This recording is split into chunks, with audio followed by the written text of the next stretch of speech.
जी जी जी, जो ऐतिहासिक दिन है, ये आज हमारे देश में जो ऐतिहासिक दिन है, ये प्रधानमंत्री नरेंद्र मोदी जी की वजह से ही हमें ये सौभाग्यशाली दिन देखने को मिला है।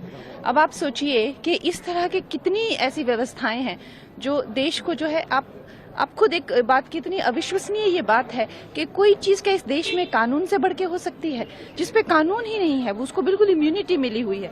तो इस तरह से गैर कानूनी जो है वो काम में इंडल्ज होती है, दिमक बनी हुई है ऐसी मैं कह रही हूँ। लेकिन ये जब सब चीजों को कहीं ना कहीं पूरे देश की, चाहे वो स्वच्छता आंदोलन हो, चाहे वो करप्शन के अगेंस्ट हो, चाहे वो गंदगी के अगेंस्ट हो, ये हमारे प्रधानमंत्री यशस्वी प्रधानमंत्री नरेंद्र मोदी जी के ही हिस्से में सब काम लिखे गए हैं। तो सारा देश जो है इस एक उन्मुक्त है कि इतना बड़ा, आप देखिए कि मतलब जितने देशों का एरिया नहीं होता है उतना एरिया जो है उस पर कब्जा किया हुआ है। और अब वो जो है पूरी रेगुलेटेड जो बॉडीज़ हो गई, चाहे वो डीसी हो गए, कलेक्टर हो गए, वो जो है उन चीज़ों को जो है अब देख रेख करेंगे सरकार के उसमें। और सबसे बड़ी बात जो है, अगर कोई भी उन पे उन्होंने गैर कानूनी काम अगर वो करेंगे तो कानूनी व्यवस्थाएं जो उनको पूछ सकती है।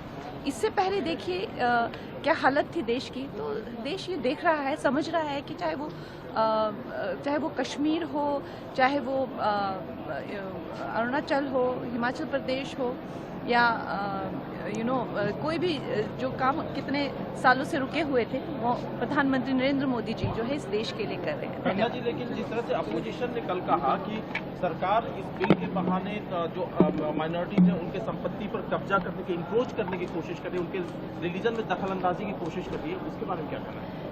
देखिए, ये जो हमारे जो विपक्ष के इसको जितना विस्तृत रूप से बताना था, हमारे होम मिनिस्टर जी ने, किरण रिजिजू जी ने बहुत इलेबोरेट इसको किया हुआ है। मुझे तो नहीं लगता और ज़्यादा इलेबोरेट करने की ज़रूरत है।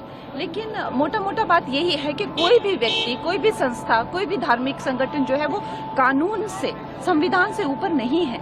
ये जो बिल है, अगर मोटा मोटा इसका मैं कहूँ कि क्या इसकी बॉटम लाइन यही है कि इस देश के संविधान से ऊपर कोई भी नहीं है।